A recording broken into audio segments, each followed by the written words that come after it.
for that's what this is. musicians and so forth. So Yeah. yours is just prettier than mine. Oh no. It's very red. Mine is just black.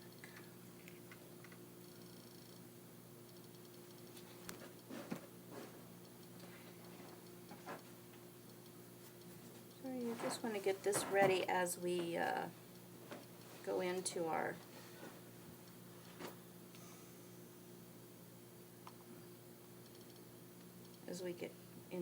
practice here. Interesting. Mercury in retrograde.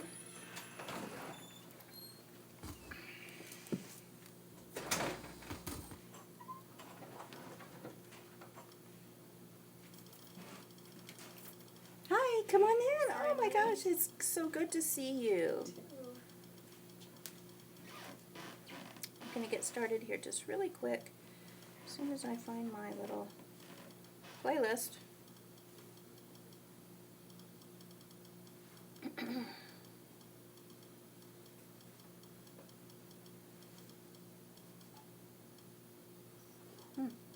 That is bizarre. Should I grab a mat? You can grab a chair or a mat and a cushion, whatever you like. We do, I can't remember if you've been to one of these or not, my dear, but we do a very lengthy guided journey at one point. So you can do both if you like. Okay. I just don't know where it is now.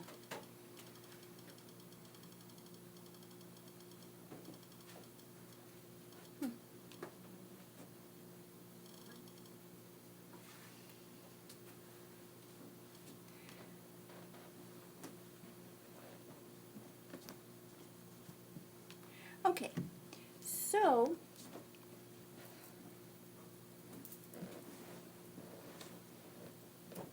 welcome everybody. How many of you have been to one of the quantum jumps before with me? It's about half of you. Awesome. Well, I always review just a little bit for everyone because it bears repeating, and the more you do this practice, the more powerful it becomes. It's a very, very powerful practice, and basically what these workshops are for, they're kind of fun to get in a group. The group energy is always awesome, but they're mainly to teach you tools so that you can do this stuff wherever and whenever you need it. So there is some review, but it's a good review. Can everybody hear me all right? Can you hear my voice okay? Okay, I'm going to turn off the wireless. I don't think I'm going to use the mic tonight. So really what this is, it's part guided meditation, which in your case, if once you start doing it yourself, it'll just be meditation. It's part ancient yogic internal techniques, okay? And it is part quantum hypnosis. And so you'll be learning how to do some quantum self-hypnosis. Now, why do we call it quantum? Because it is not just about one facet of your being. It is about your connectedness to everything in the, what I call the divine infiniverse, okay? It is about finally realizing that you are everything. And if you are everything, then you must have the ability to manipulate who you are, to change who you are, to mold what you are to what it is that you would like to be, to literally recreate your experience in your existence. Okay, so how do we do this? As humans, in our human existence, it's really kind of difficult because part of being human is the attachment to mind and or ego personality. I think it's kind of the same thing. How do we get out of our mind's way? It's really difficult because our minds do serve us really well. Our egos serve us very well. Our ego serves a purpose, and that purpose is to make sure that, you know, that we don't step out in front of a truck, or that we don't make the same mistakes over and over again. But sometimes ego becomes the master instead of the servant. So the way that we connect to the stream of consciousness that is our reality, our true sacred identity, is to step out of our mind's way, to literally shut that little piece of us off. I don't want to say shut it off, but put it into sleep mode, okay? And close the door on it so that we can see and experience the vastness of who and what we are. Hi, come on in. And so these tools are going to help you learn how to get to that state of being very quickly, instantaneously, in fact. Tonight, just like we do in every one of these workshops, I'll lead you on a guided journey to get to what we call the theta brainwave state. And that is the state of consciousness in your human brain that helps you access the stream of infinite consciousness or quantum dimensionality. While we're sitting here, paying attention, moving, breathing, thinking, we're in the beta state of brainwave consciousness. When we are in light meditation, or we're reading a good book, and we kind of get lost in the book, or we're doing something repetitive, like when we're doing a mala, for instance, that repetition of the yoga sequences and the breath, we're in an alpha state, or maybe coming into the theta state. The theta state is a deep state of consciousness where you're so relaxed that you lose kind of the sense of your body. You lose the sense of your mind, and you are just in direct experience with life. It's like just dipping your hand in a pool of water and coming up with everything you need in that little handful of water.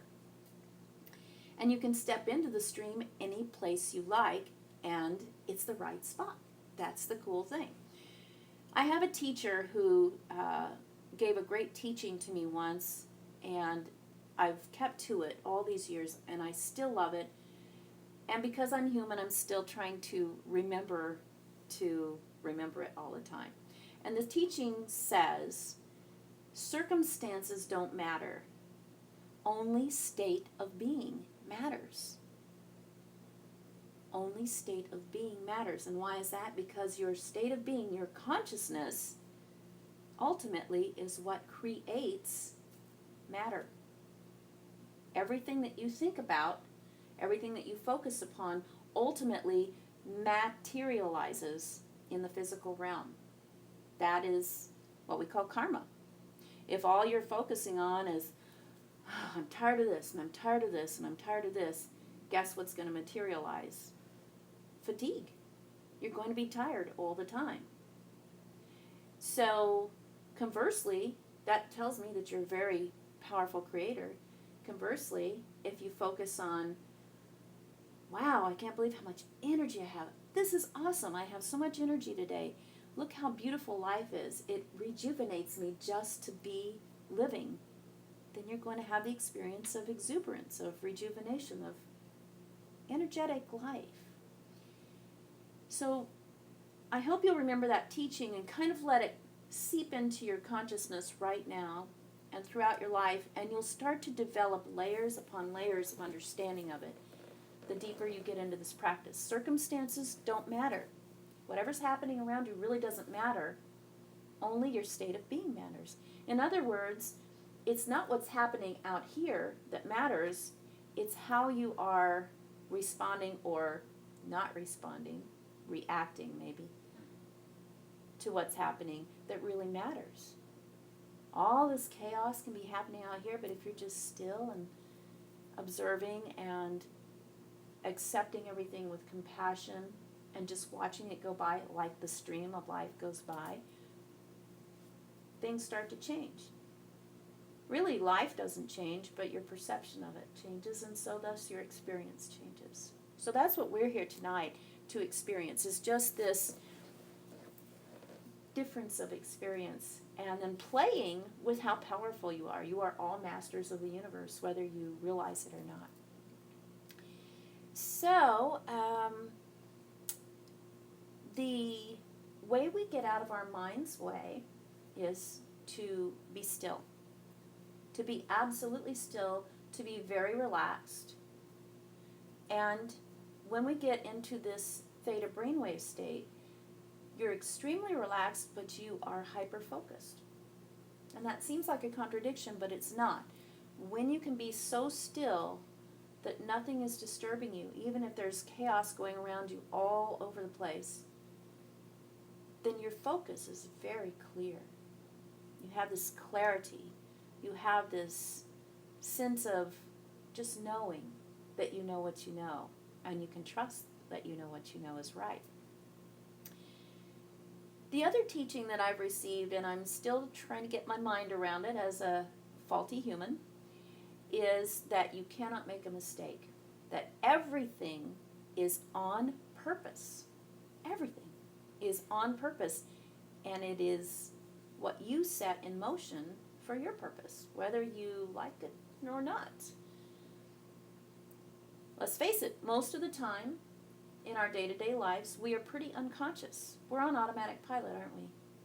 Sometimes we even are driving somewhere, we get there and we don't realize how we even got there until we get there. We're like, whoa, what was I just doing? It's okay. We do routine things. It becomes a routine.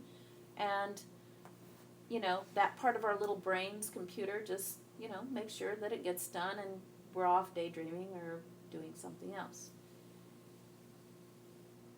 But as you practice this, things become more clear that you can be on purpose with your purpose.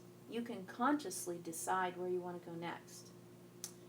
So that's where the yoga part comes in, because the great, I don't even want to say goal, but the desire of the yogi is to be conscious all the time, whether awake or asleep, whether alive in the body or not in the body anymore, especially when you're not in the body, especially as you're leaving this body for another realm. And so we are going to do a tiny little yogic technique tonight after we get very relaxed that will be a programming tool to help you get to that deep, relaxed, focused state without having to take 10 or 20 minutes of guided meditation to get there.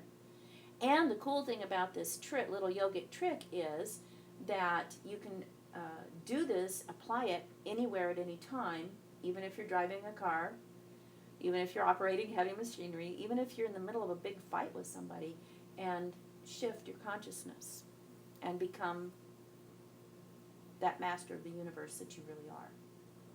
It's like flipping a switch. And it is extremely powerful. And the really cool thing about it is it becomes more and more powerful every single time you do it. But you have to just be dedicated to being more and more conscious. So there is a law of quantum physics, and I'm paraphrasing it, but it is that everything is happening all the time, forever, all at once. It's true. As my grandson said the other day, life is a DVD.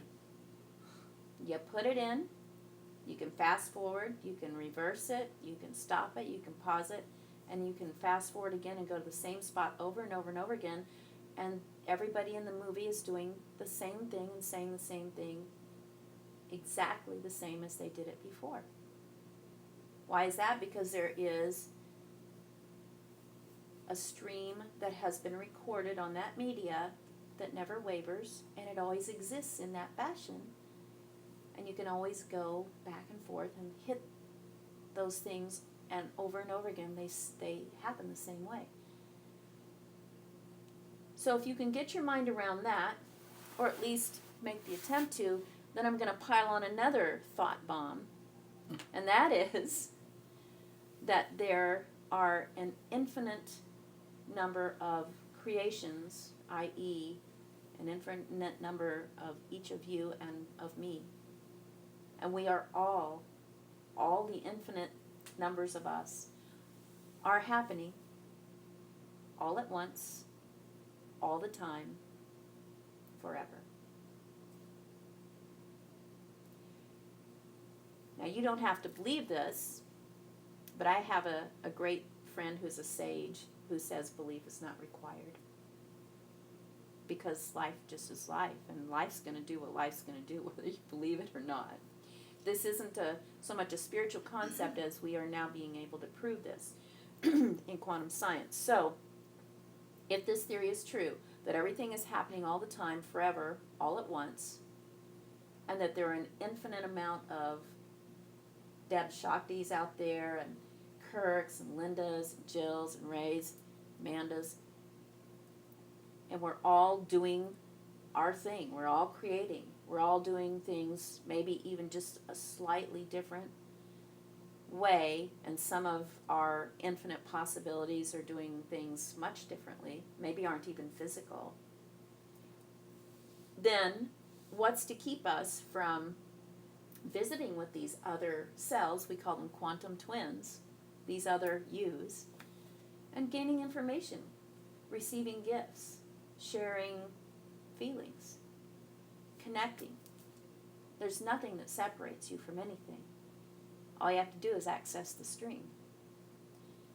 It's the same concept as when you're doing Akashic records, okay? You go into the records. Those records are forever. It's a record. Everything in life is recorded forever, always happening at the same time, all at once, forever, right? Always. And so you can go into, if you want to think about it, going into a library, going to a certain section of the library, going to a certain shelf, opening a book to a certain page, and there's that information. That's all this is. Okay? And you are not just the librarian. You are not just the researcher. You are the creator of all of this.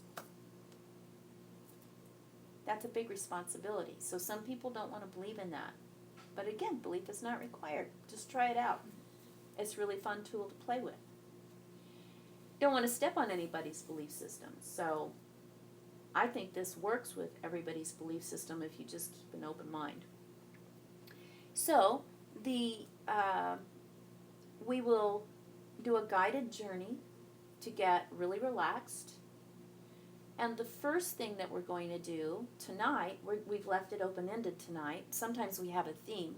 But tonight's theme, if you will, is to decide on just one thing that you want to work on. That can be something you want to manifest, something you want to release, something you want to understand, or something you want to heal. And without judgment or self-criticism or analysis, remember, get out of your mind's way. You decide on just one thing that you want to work on tonight. And remember, you can't make a mistake. It will be the perfect thing to launch this new practice. Even if you have 72 goals that you want to work on, the thing that comes to your mind first when we go through this little guided journey is the catalyst. It's the perfect thing, even if it seems really small compared to some of the urgent things that maybe you need to take care of. Okay, so trust me, it may not even seem related to the important things that you want to work on, but it is very important. It may be the keystone, the cornerstone, the foundation to everything. It is. Yes. The thing that I did last time was I couldn't decide on a particular specific intention, Mhm. so I left it up to my guides Mm-hmm. and my higher self to direct me towards what would be for my highest good, Mm-hmm. and because I just couldn't pick, That's perfect. and it ended up being exactly what I needed. It is. It's perfect. Because you're perfect. You can't make a mistake. And that's a very good observation, Jamie. Thank you for bringing that up. Because, I'm one of those people. I'm very goal-oriented. And today when I was going through in my mind some of the things that were happening in my life that I needed to work on, like, oh my gosh, my truck dropped its transmission this morning and I need my truck. Now what am I going to do? And oh my gosh, this is happening. And oh my gosh, this is happening. And I need to balance this. And I need to build this. Well, when I go into this meditation with you tonight, my bet is what comes to mind that I need to meet with my quantum twin on has nothing to do with any of that stuff. But it will be the pivotal thing that will bring everything into motion, to help set that motion in place to get stuff working. So I just need to get out of my mind's way and quit thinking about all this stuff. I need to start practicing what I preach, in other words. So I have to laugh at myself. Things always seem to come up for me right like hours and minutes before I teach one of these workshops. It's just hilarious. And then I sit here with all of you and I'm like, what in the world am I thinking of?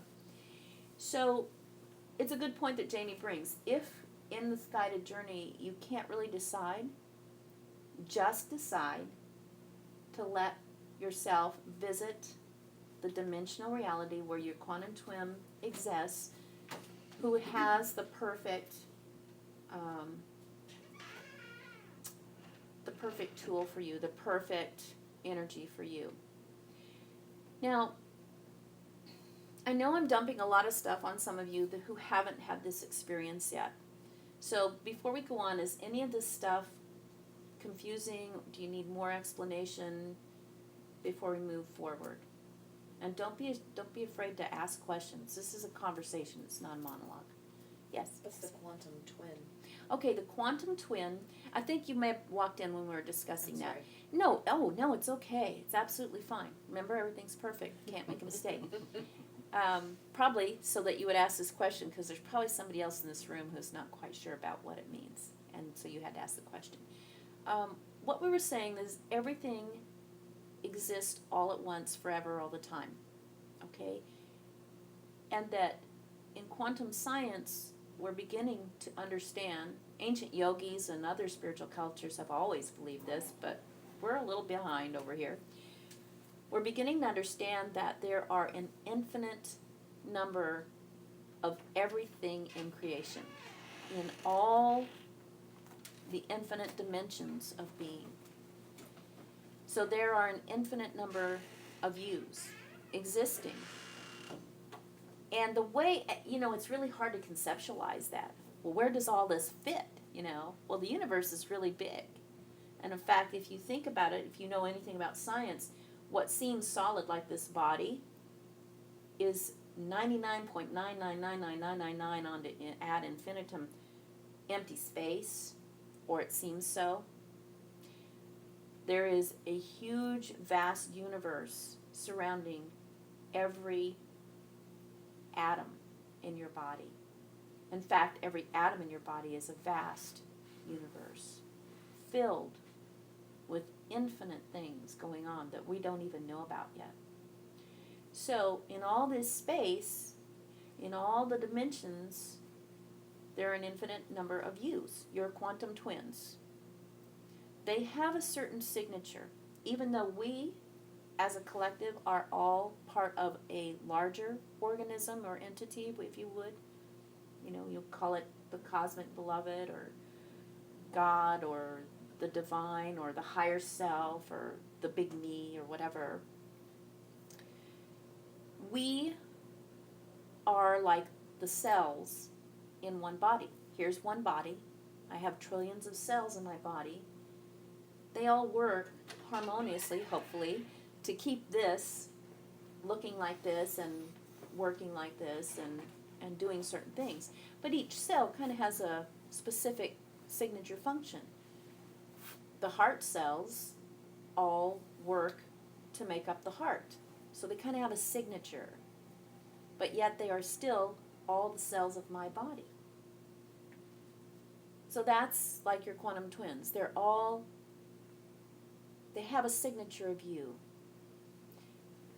And the way I explain it to some people is, if you've ever, think about what you're looking at right now as being under a microscope slide, okay? It's on a slide. So I'm looking at Manda right here. This Manda is one slide. And then think of stacking slides of Manda all this way, all this way, all this way, all this way, and on all the different dimensions that your brain can even imagine and those that you can't. And the ones that are closest to the one we're looking at look almost exactly the same as she does right here. They act almost exactly the same. Maybe the one that's next to this one has on a slightly different colored shirt, and that's the only difference in that quantum twin's existence. And the further away from this slide, from this quantum twin that we get, the more the differences there are.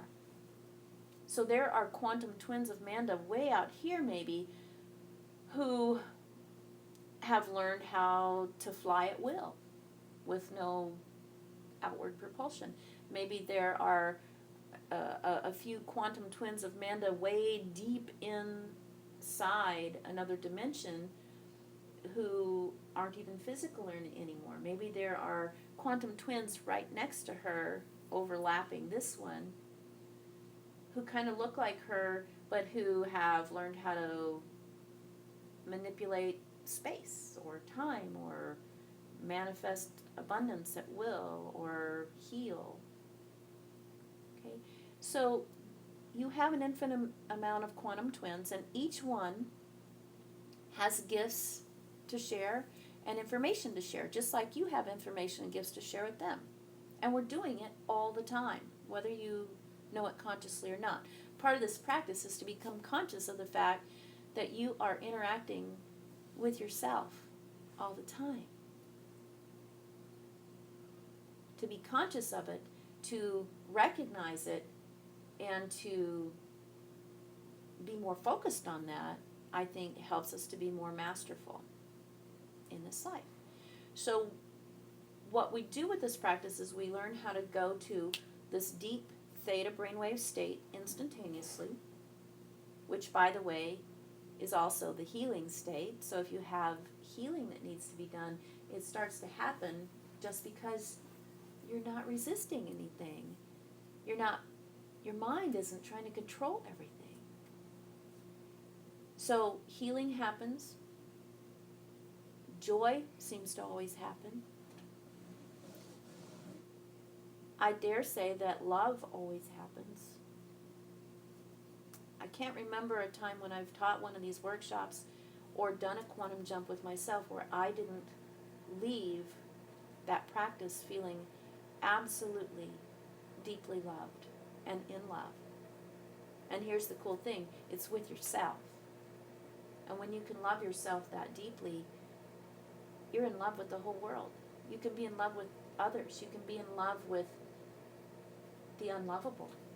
And I think that's another one of our big purposes here in the physical world, is to love the unlovable, to bring those others, which are a part of you, into coherence with where you are, which we would hope would be in a higher state of present being. Okay, so this is a fun little tour that you get to take. We'll teach you how to get to that deep theta brainwave state instantaneously, and you're going to be healing in your physical body, in your mental body, your emotional body, your spiritual body. You're going to be rejuvenating yourself, so if you're a little tired, it's okay to even go to sleep, by the way, because you're not analyzing what's happening, but you will remember everything, because we always plant the suggestion that you will remember and retain and understand and utilize this information perfectly. Awesome. So once we do that, then we decide what it is we want to work on, or we decide not to decide and we let our guidance take us to the place where we're going to meet this twin. There's a special technique that we do, but you might develop your own technique once you start working with this, more and more. I'll lead you on a little guided journey, and then I'm going to count you down in front of a portal or a door or a window, depending on whatever your souls decide to hear my mouth say. And I'm going to count you down in a special way from 3 to 1.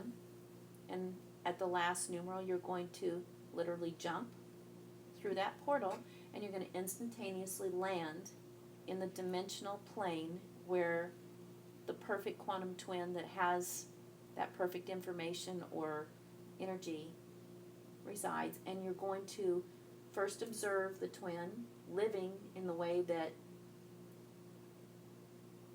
exemplifies what it is you want to be like from this decision. And then you're going to merge with your twin in a special way, and that's where the love part comes in. And during this merging, you're not just going to be told how to manifest or release or understand or heal. You're going to have the direct experience. You're going to get the feeling state. Okay, let me repeat that. You're going to get the feeling state of what it is you want to accomplish. So let's say in the guided portion, you decide that your intention for tonight is that you're going to manifest the perfect career. Okay? That's what you're going to work on. You're going to do the technique to jump into the dimensional reality where the perfect quantum twin of yourself lives, who has already manifested the perfect career. You're going to observe that twin living as if they are living in their perfect career. And then you're going to do this special merging, and that twin is going to actually transfer the feeling state, the energetic property of having manifested that perfect career. You cannot really understand anything unless you have a direct experience. And the only way you can have a direct experience is to have a feeling state. I could sit up here and talk about how wonderful being in love is for hours and days and months. And you can intellectualize that. You can think about it. We can talk about it. But unless you have the direct experience of what love is, you really don't know what love is. It's like trying to describe a color to a blind person. How do you do it? How do you describe yellow to a blind person? So your quantum twin is going to transfer that feeling state. It's going to absolutely embed in your physical body, in your DNA. And things are going to start to happen. Physically, mentally, emotionally, spiritually, you set in motion that which has to happen to make that career manifest in this lifetime, on this slide. And I've seen miracles happen with this practice. I see miracles in my own life when I actually take the time to focus on my practice. Oh my goodness, it's amazing. Some people have instantaneous manifestations in this room of what it is that they wanted to do. And others, because that's the way their soul wants to do it, they start the work when we have the practice, and then it starts to build in their life and changes happen more gradually. But you cannot help but be successful with this practice. Having said that, I will remind you that the more we try to control an outcome with how we think it should come about, the less happy we are with that outcome. Again, you have to get out of your mind's way and quit controlling and trust that you are doing the very best for yourself. And so we have this practice, and then we jump back through the portal and come back into this place, and we kind of ground, and we share a little bit if you want to share, and then we go out into the world and watch it start to happen. And if you're on Facebook, we have a little group where we actually start to share our experiences and check in with each other. Hey, you said you wanted to manifest that perfect career. What's happening? Well, my boss got fired the other day, and now I've gotten moved into a different position, and I'm really hating it. It's awful. It's causing chaos in my life. I don't think this is working. Don't you think maybe that might be because it's pushing you out into the perfect career? Or maybe you're grooming yourself so that you can fall into that job and be more comfortable and go, oh, wow, I didn't realize I'd like this after all, once I quit resisting the change that happened. Okay? So, am I making sense? Communicating okay? Mercury went into retrograde, so... Yeah, right. I think I probably already know the answer to this question, but I think I'll ask it anyway. Okay. Because maybe somebody else has the question. Suppose that you have a whole bunch of things that you want to accomplish, Mm-hmm. such as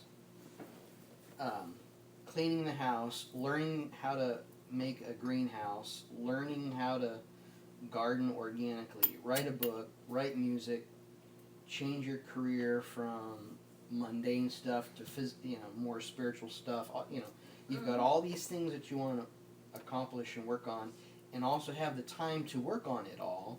Mm-hmm. How many times can you do this thing that we're doing to bring about all of those things? How much time do you have to devote to it? Okay. Yeah, I mean, what you're describing is what most of us experience when I leave it open-ended like this. You're like, oh my God, too many choices, too much stuff. I want to do this, this, and this. What I would say to you, Ray, is what you just described to me, can you condense that down to the lowest common denominator? What are you saying you need the most? Well, what I was meaning was, can you do it multiple times? Oh, or yeah. multiple days to manifest You all mean- of that, not just in one session. But Can you do it 2 or 3 times a day, or can you Right, do it or every day? once a or- day to manifest each and every one of those goals. And that's why I said, how much time do you have? Because, yeah, I You mean, can do it as much as you you can want. do it as much as you want. And you know this is your practice too.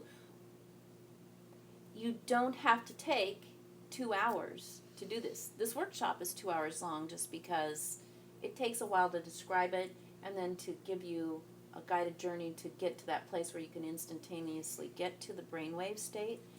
But once you know how to instantaneously get to that brainwave state, all you have to do is jump.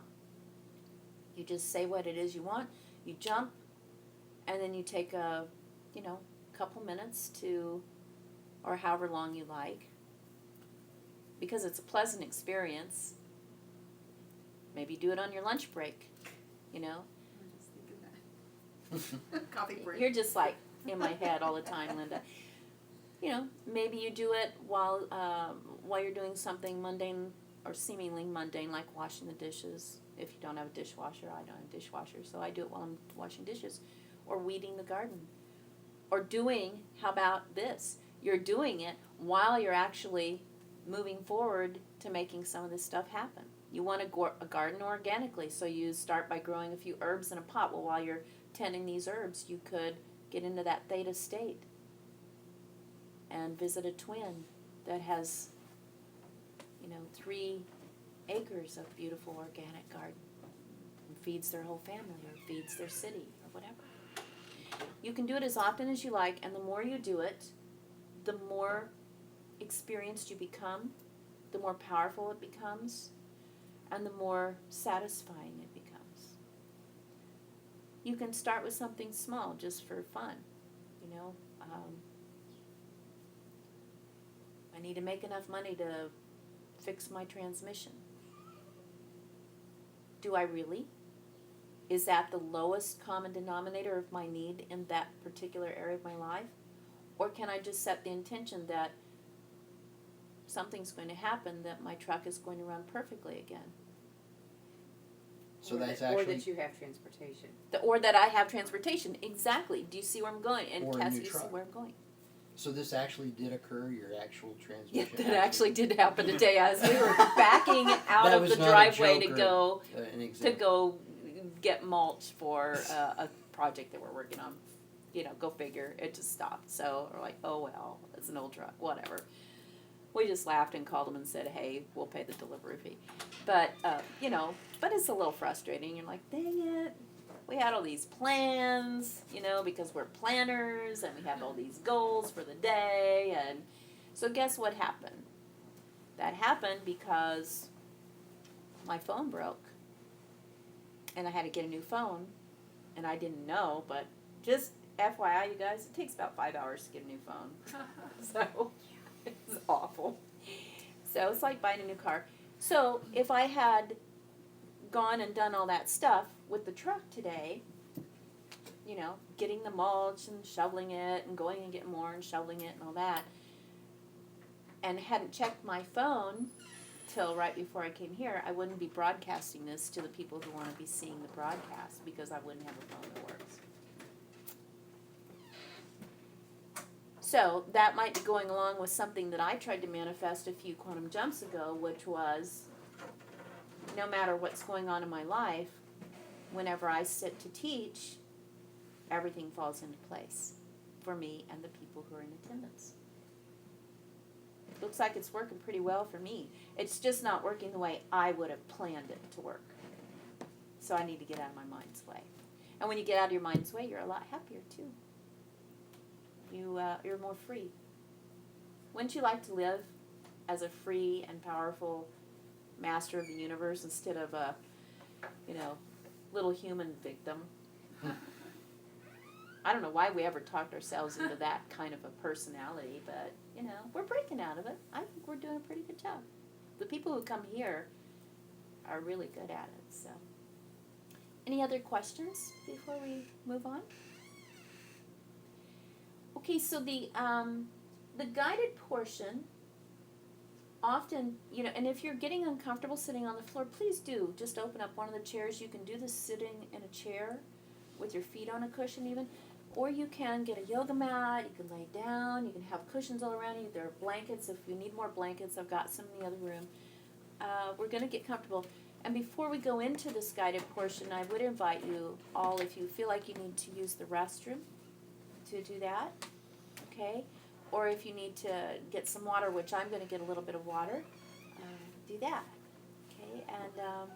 And then we're going to go into that beautiful guided portion. So, take a couple moments. Oh, and if you were at the yoga mall last night, get up slowly. You know what? Oh, I went home feeling sick as a dog. I know. I woke up. I'm surprised you're here tonight. I feel amazing today. You look great. Your energy looks great. Your posture looks great. You released something really nasty and big after that last night. Yeah. It was Did you really go see something. Terry Hug today? No. Oh. She did it herself. No. I don't know what happened, but I feel amazing. I should not feel amazing after how horrible I felt. Maybe it's the heat. Well, Might we be. did 108. Yes, What ones did you do? Yeah. You have saunas, ashanas, you have Vinyasa. nirvanas. Vinyasa. Vinyasa.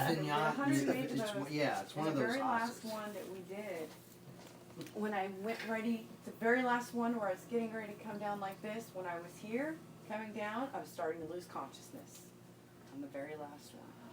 And my whole body, everything, I just gave out. And- Which is actually how you're supposed to have that experience, by the way. Yeah. And then I was in It's so the- much pain, like not from just Wasn't doing from the those, physical it was- thing, it was something no, else. I was seriously clearing and releasing for my entire being. And I was shaking and hurting. I was like, oh my gosh. She said, I feel like I've got the flu just all of a sudden. Yeah. And we were all concerned, but I could see it was a big relief. I feel amazing like, today. so, yeah, a yoga mall is just another way to get out of your mind's way. So I'm going to turn down all the lights, even though it's summertime and we're still very close to the solstice, which means we still have lots of light. We probably still have light after this is over. Hi, babe. Come on in. Oh my gosh.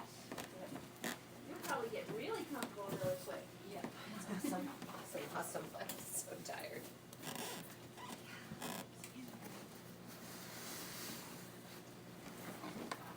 Thank you, Jamie. You know what? I'm going to ask if you would like to. I would love to. Would you mind? I have some scented eye cloths for those of you who might want to block the light out. It's kind of like putting an eye pillow, but these I just take home and wash them after everything. And there are blankets, there are cushions, a couple of bolsters. So avail yourself of those things.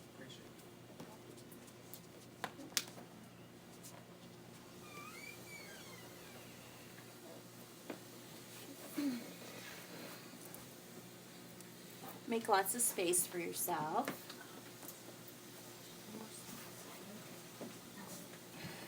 Oh. Smells so like I know. Thank you. Lavender and lemongrass. Go ahead. I'll take one. Lavender and lemongrass are so great for inducing a happy, peaceful state. I have to use the restroom. Oh yeah, go right ahead. We've got plenty of time. I'm gonna spritz myself so I can smell it too. Susie, what'd you say? Where are you now? I've lost you. What'd you say you did today? Like a bike race, How long? 46 miles. Oh wow. Good for you. You're so awesome. And So awesome. So how'd it go? it was great. It was great. I wasn't, like the first year anything else without my cartilage, but Yeah. yeah, it was awesome. I just, How are you? it's a huge accomplishment for you to do what you do. I mean, it's a huge accomplishment for anybody, but with the, the physical things that you deal Issues with. I have, Yeah. pacemaker, no cartilage, yeah. Pacemaker, no cartilage. Second pacemaker. I can't even believe, you just had that second pacemaker put in. He's still red. That's cartilage. In fact, this girl did a 100-mile race 3 weeks ago. Good for you. She's pretty Just awesome. goes to show we in the can do morning, whatever too. we want to do. We can Right do in the morning. anything we But I want didn't want to to miss do. this. I've never made one of these, and I'm so sorry I'm 10 minutes. Oh, late. it's okay. It's just all I could do to get here. It's okay. Well, you may have missed some of the explanation of how it works, but it doesn't matter how it works. Here, Just I'll know it follow. works. Anybody want a blanket while we're waiting for Jamie to get out of the loo? One on top and Would you like one on top? kind of hot, so. Okay, no, that's I okay. don't think so. It's really hot. The main thing with this, especially as we're setting this little programming tool, in yoga it's called the Bhaga Mudra. If those of you who do yoga know that a mudra, this is a word that means, it's kind of like doing a small pose with just a small part of your body, like your fingers or your eyes. In this case, it's the tongue. So you're going to make a little movement with your tongue, and it's a program, it's a switch that will instantaneously get you every time to the deep state of peace and relaxation and focus that I'm going to guide you to. So this journey that we're getting ready to take, this first part is only to get you to a certain state, that theta brainwave state where you're going to be focused and relaxed, so that you can access that living stream of infinite possibility that you are. And then every time you initiate this Bhaga Mudra, this little movement with your tongue, you'll be able to get there. But what's even cooler is you'll get to the place, the deepest place that you were before. So you don't start out every time in the same place. You get better and better and better, if that makes any sense. So we're going to turn some of this light down. I'm going to leave one on just for the video, but now the other thing I'm getting ready to do is to play a certain piece of music that has an undertone that is a frequency that helps people get to that theta brainwave state really quickly. And so again, if you are a Facebook friend, I post the different pieces of music that I use so that you can use these at home if you like. They're really helpful, especially if you're having trouble relaxing. Debz, how can we get that information to you that we want to be on there? If you're my friend on Facebook, just request that you want to be a part of the Quantum Jump group. It's a private group. I made it a private group so that you can talk about anything you want. And especially, I first and foremost want all of you to know that anything that is said or expressed in this workshop is extremely confidential. You all come in here with a sacred pact, whether you know it or not, to support each other in that way. And it's the same on our Facebook group. So we don't just let the public come in and, peek in on our experiences. This is for us, all right? However, if you do have friends who would be interested, have them email me or, private message me and we'll talk. And you can always recommend friends, that's okay, that you trust. I just want everybody to feel safe. This is a very personal practice. It's probably the most personal practice you'll ever have. The music that you're hearing tonight is set to a specific tone to not just get you into the theta brainwave state, and the tone of my voice as you listen to it will help get you there. But it's also to help open up your heart, which is your true intelligence. It's the highest form of intelligence, your heart. And so I would like for you to begin to relax your body and just let your breath breathe you and get very comfortable.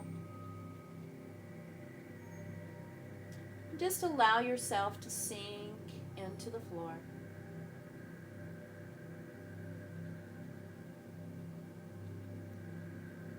Knowing that as you listen to the sound of my voice and this special music, that you are safe and secure, that you will not be led to do or say or experience anything that you ordinarily would not give permission to do, because this is literally you talking to yourself through me. And in fact, I would say every person in this room will probably hear something slightly different, because each one of you is talking to yourself through me. I'm just your facilitator.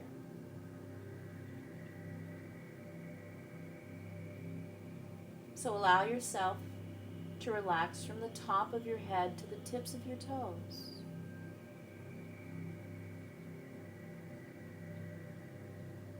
Begin to just let go of your thoughts, and let go of your concentration on the outside world.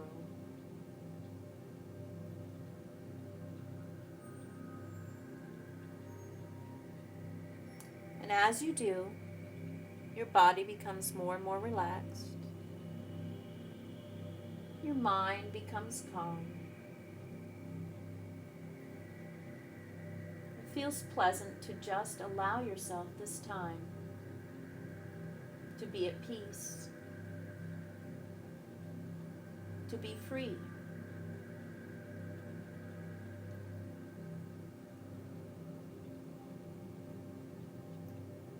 Allow your consciousness to now scan your physical body to take note of any places where there might be tension or tightness or gripping or resistance.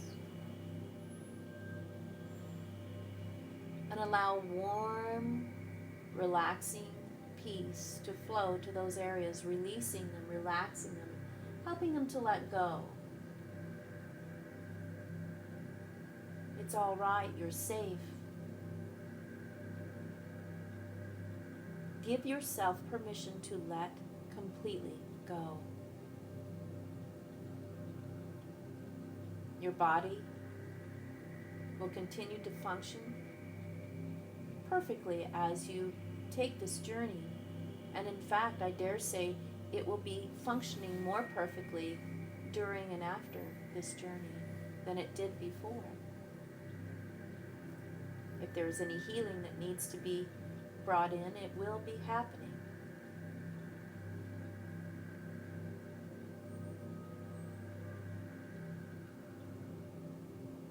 As you listen to the sound of my voice and the sound of the music, we also would ask that you just allow no outside voices or sounds to disturb your journey, your peace. And in fact, if you should happen to see or hear anything that is not part of what you're experiencing now, let it just serve as a catalyst for you to go even more deeply into peace, into focus.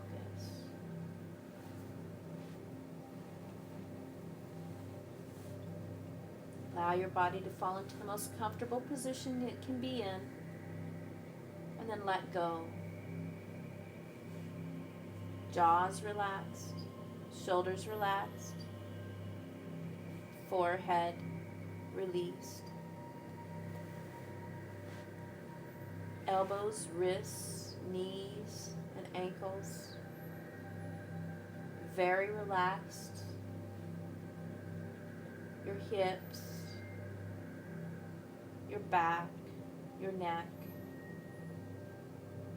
everything at peace, everything comfortable.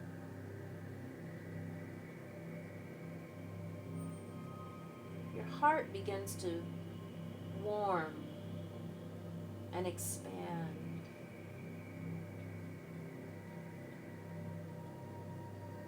Begin to feel a lovely flowing energy.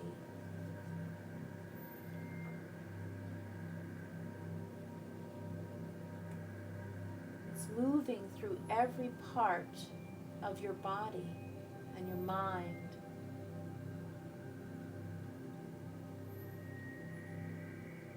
Infusing every cell, every atom, every facet of your being.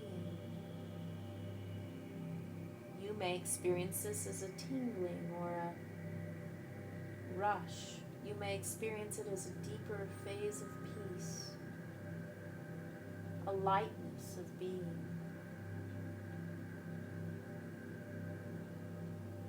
As this beautiful, loving heart energy flows through you, you go even more deeply into peace.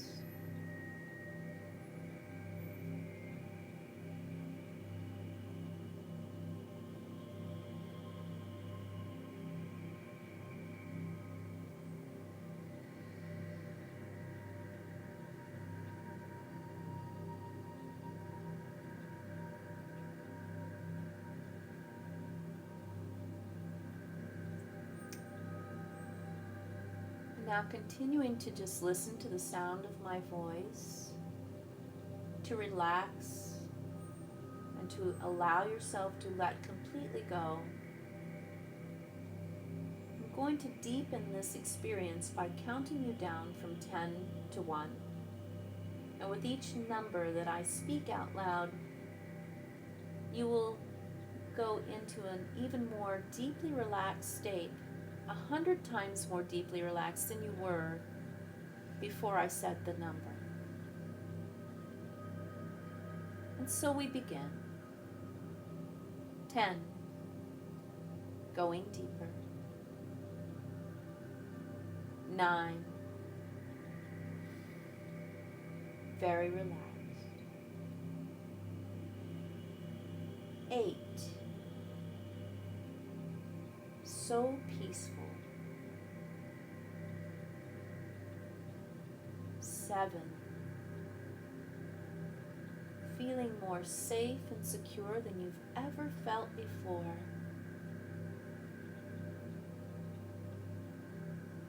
6, going so deeply into peace that you know that you will remember and retain all of the information that you learned tonight perfectly, and you'll be able to utilize it perfectly whenever you like.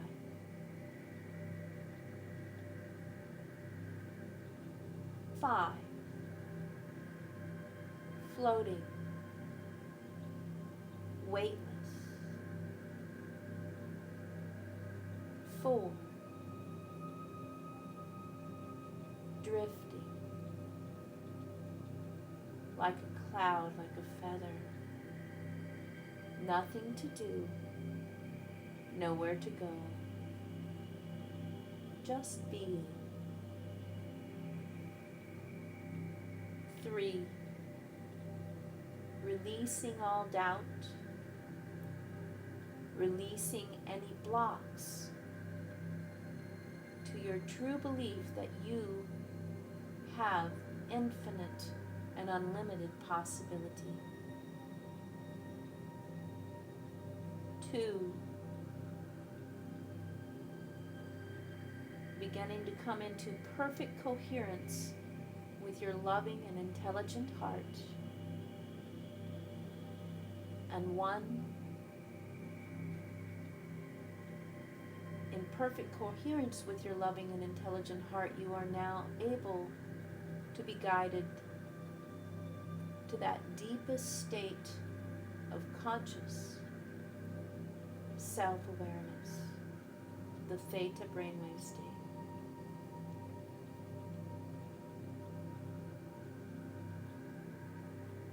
Now that you're here in this state, I'm going to have you engage the Bhaga Mudra, your little program tool. You're going to take the tip of your tongue and physically place it somewhere on the roof of your mouth. It doesn't matter where. And as you do, you are going to set the program in your consciousness that every time you do this, you will get to the deepest level of the theta brainwave state that you have ever been before. Do this now. Tip of the tongue, roof of the mouth. Set your intention.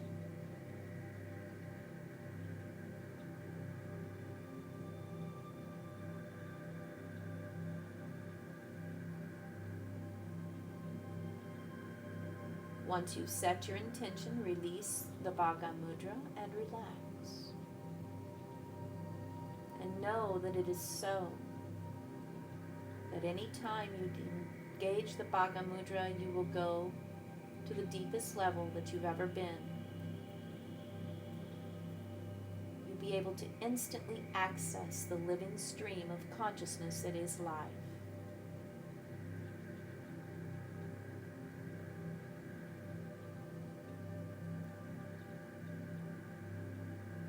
Wonderful.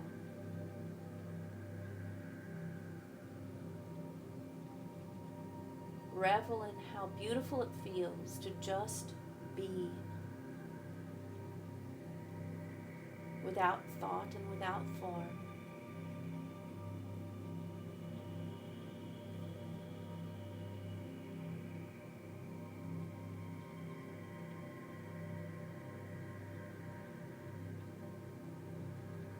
And being weightless and floating. Now have the experience that you are drifting upward, just lifting up into a deep, black, purpley, velvety experience of nothingness. Just space, just floating upward out of this room.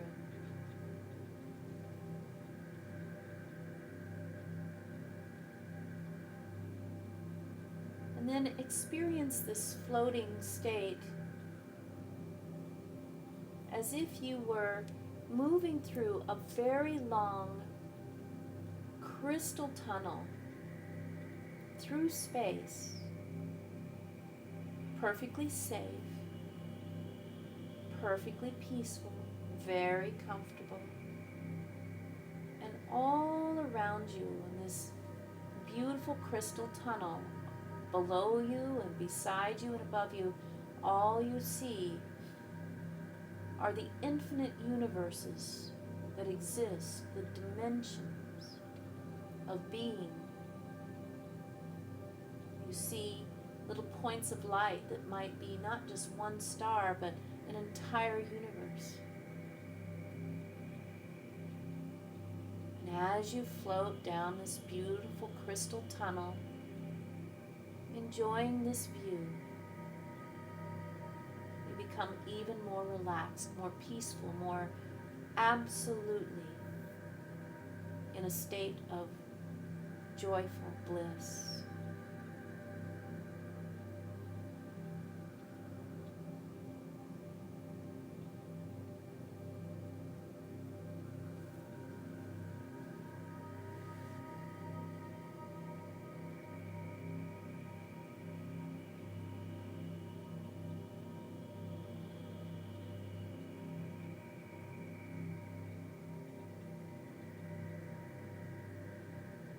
ultimately, as you travel effortlessly down this beautiful crystal tunnel through the universe, you begin to see a larger point of light toward the end of your perspective. And you move toward it with ease, effortlessly, gently, comfortably.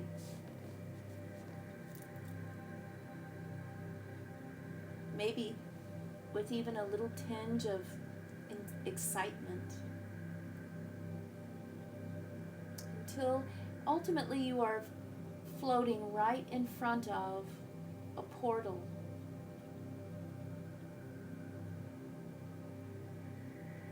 Your portal might look like a door, or a window, a hatch, a shutter.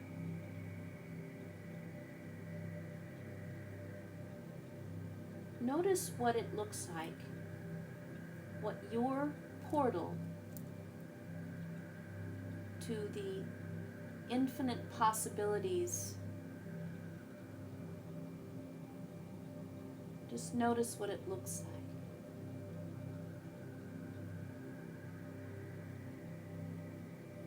Maybe reach out and touch it. Notice what it feels like. What is it made of? Is there a color? Is there a sound or a smell when you touch it? Maybe you even reach your tongue out and taste it to see what it tastes like. Do this now.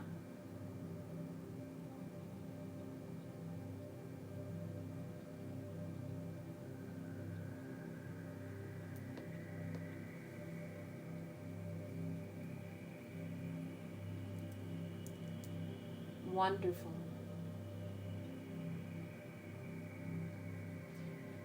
And now floating here in front of your portal or your transit doorway, I'd like for you to set your Bhaga Mudra once more, and this time let it program you to intend that you are going to visit the dimensional reality where your perfect quantum twin resides. The one who is going to transfer a direct experience, a feeling state of what it is you'd like to accomplish in tonight's quantum jump. So as you engage your Bhaga Mudra, instantly decide what it is you would like to manifest, release, heal, or understand. Even if it is to just release the need to know what that is. Do this now.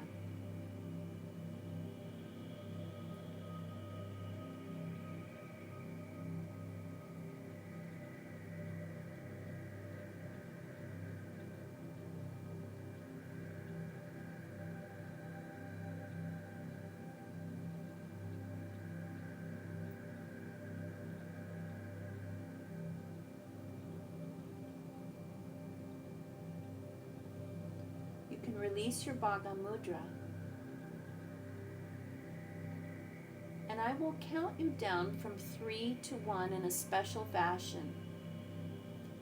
With each number that I say out loud, in your mind's eye, you are going to see that numeral and you're going to say it to yourself 3 times.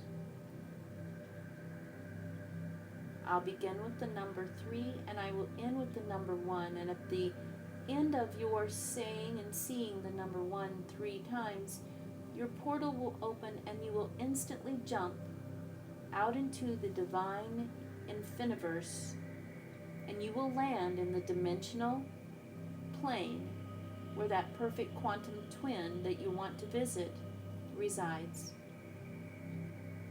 This will be effortless, absolutely safe,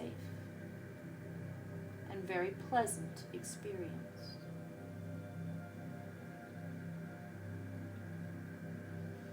And so we begin. 3.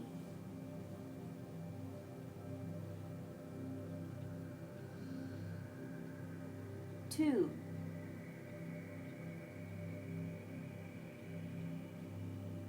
1.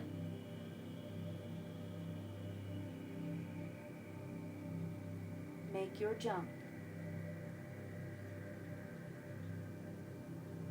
And easily and effortlessly land in that dimensional reality where the quantum twin you decided to visit resides.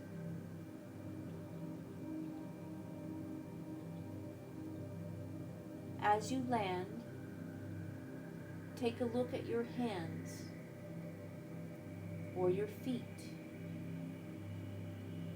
to gain a little perspective of where you are,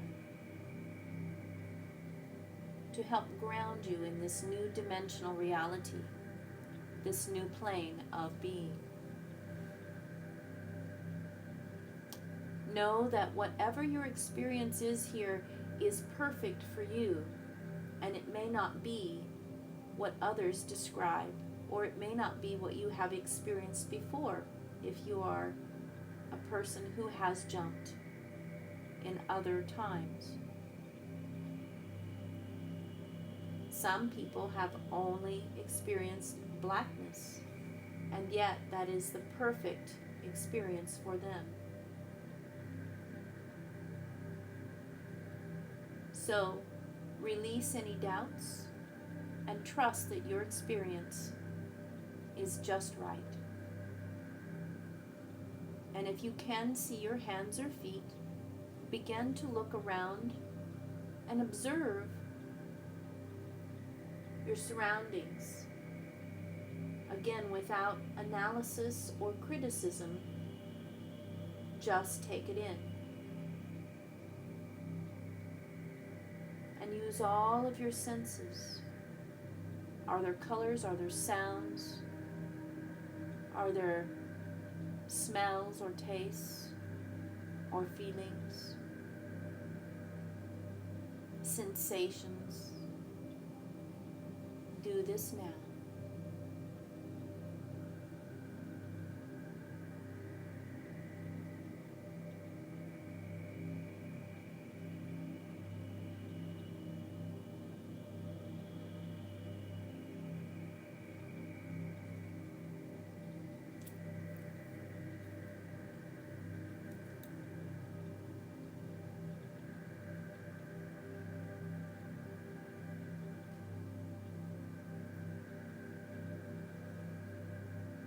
And if you haven't already done so, perhaps you might begin to look around and see if you can recognize your quantum twin. Keeping in mind that your quantum twin may not look like the you that is in the physical realm in the present moment. Your quantum twin may not even be human, and in fact may not even be physical. So don't be surprised if you recognize that your twin is a stone, or a turtle, or a beam of light, or a feeling. Also, don't be surprised if your quantum twin looks exactly like you. Just take a few moments now to become even more deeply relaxed and just notice if you can perceive and observe your twin living the way you would like to live, having identified what it is you'd like to accomplish.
remembering that your experience is yours alone and that it is perfect and on purpose, with no judgment or analysis, begin to now move toward your quantum twin. And with all the unconditional love in your heart, merge with your twin. Whether that is to embrace your twin or to literally become one, to morph together, whether it is to hold hands or to put your third eyes together, whether it's to dance together or float together. Merge with your twin in some way, because your beautiful twin lives only in this moment to transfer to you the feeling state, the direct experience of what it is that you wish to accomplish back in your physical reality. Along with this feeling state, this direct experience, come all the tools, all of the experiences that led up to this successful attainment, and they will be embedded not just in your consciousness but in your physical DNA.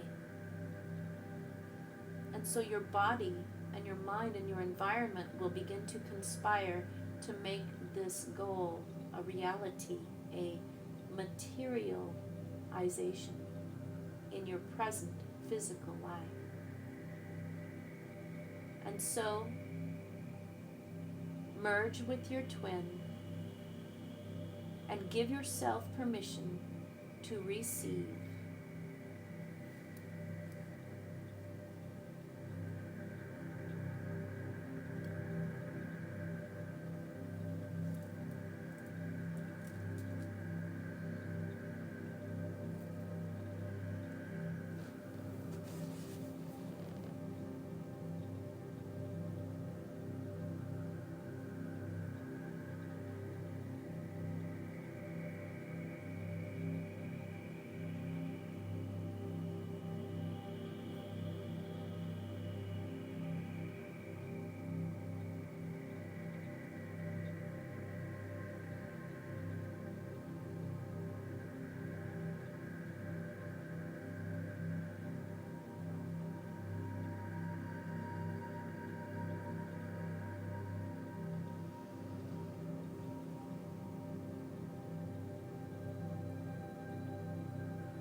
Then allow yourself to disengage slowly from this beautiful merging with your twin.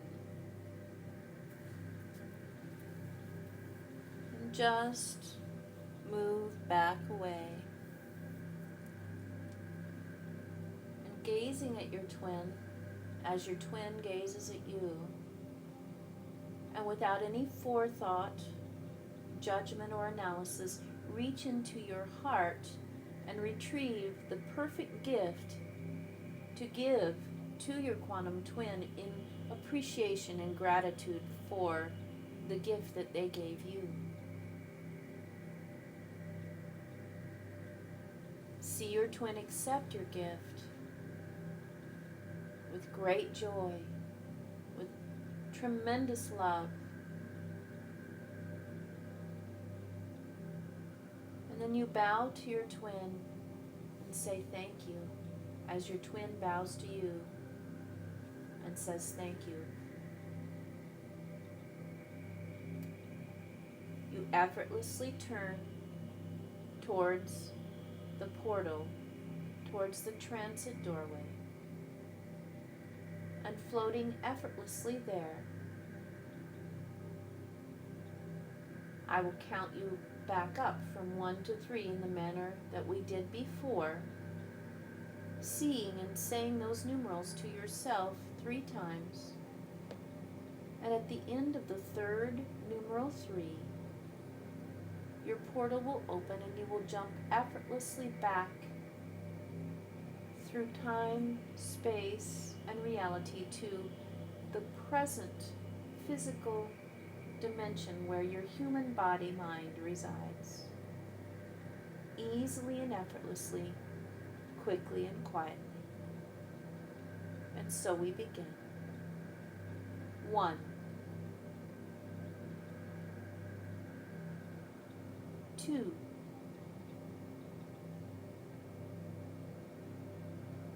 3. At the end of the 3rd 3, jump through your portal and land effortlessly back in your crystal tunnel. The door closes behind you, and you begin to float peacefully with great feeling of love and fulfillment and satisfaction down the crystal tunnel, seeing all of the infinite sparks of ultimate possibility all around you, knowing that you can visit any and all of these dimensions whenever you choose, just by engaging your Bhaga Mudra and setting an intention and visiting another quantum twin for a specific purpose, sharing direct feeling states with each other. Eventually you begin to flow back downward, back into the room where your body is resting and healing. You find yourself feeling this beautiful body around your consciousness again. You feel the temperature of the air on the skin and the heaviness of the body against the earth. You still might feel a beautiful sense of vibration or pulsation flowing through your body-mind. This is that unconditional love, that direct experience of pure beingness that will never leave you. Revel in this feeling. And remind yourself often to visit this state again and again and yet again, remembering that you become more powerful in it each and every time you practice. And so begin now to wiggle your fingers and toes. Perhaps you might want to bend your knees and hug your knees into your body and give yourself a hug and tell yourself how deeply in love with yourself and your creation that you are. If it feels good to rock around for a little bit in this bent knee state and then turn to one side and then push yourself up into a seated position, you can do that.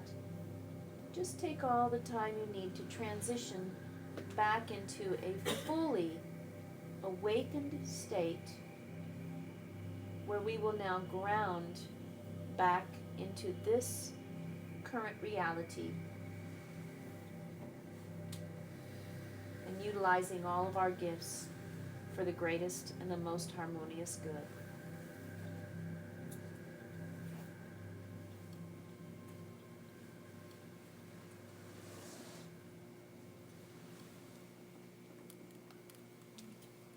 So take all the time you need to come back up, to sit up, maybe move your body around a little, maybe take some sips of water or tea. And I'll bring some lights up, not all the lights, but just a few so that you can kind of wake back up.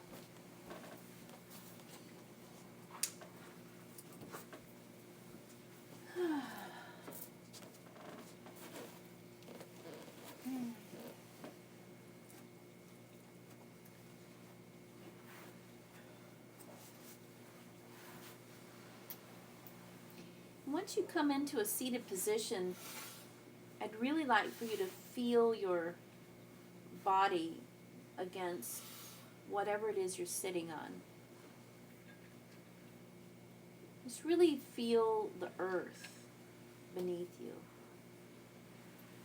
Feel your spine extending down into the earth, maybe even the tip of your tailbone kind of piercing into the earth and causing an anchor. Maybe even sucking up some of that deep, vibrant earth energy into your body. Pulling in some of the minerals and the elements. Because remember, there is no line of demarcation between you and the earth. Or dare I say, between you and the people around you. But because we're here in the physical realm, we really want to feel connected to this planet so that we can express perfectly while we're here on this planet, while our focus is here. So feel yourself on the earth. Maybe even touch the ground or the floor where you are.